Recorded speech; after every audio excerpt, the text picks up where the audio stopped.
Et la colère du monde de la culture et l'inquiétude aussi avec le report de l'ouverture des musées, des cinémas et des salles de spectacle. Beaucoup se sentent abandonnés et dénoncent un non-sens destructeur d'emplois. Une vingtaine de manifestations à travers la France ont été organisées aujourd'hui, dont un grand rassemblement à Paris. Syndicats et artistes ont déposé un référé liberté, une procédure d'urgence devant le Conseil d'État. Myriel Layani, Sacha Zielinski avec nos correspondants en région.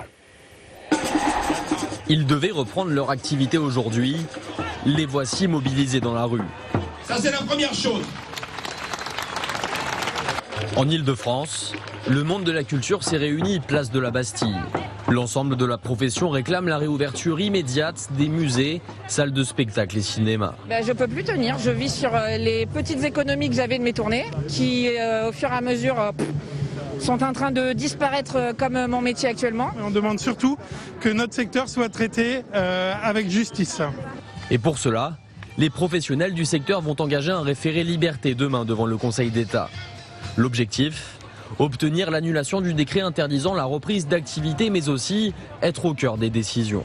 On a vraiment l'impression que toute la décision aujourd'hui se concentre à Matignon. Et aujourd'hui, sans concertation, on ne va pas réussir à s'en sortir. Une vingtaine de manifestations ont lieu dans toute la France. À Lyon, 300 à 400 personnes sont réunies devant la direction régionale des affaires culturelles. Un rassemblement dans la bonne humeur qui devient ensuite le théâtre improvisé de ce comédien. Rien n'ouvre, c'est tant mieux. Imaginez si les théâtres rouvraient. Roselyne Bachelot n'arrêterait pas de hurler que c'est grâce à elle. En fait, il y a des gens, d'après moi, ils font exprès pour nous embrouiller et ça nous fatigue.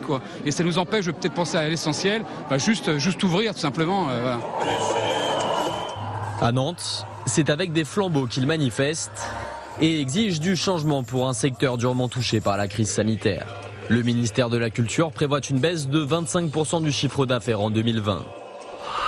Emmanuel Macron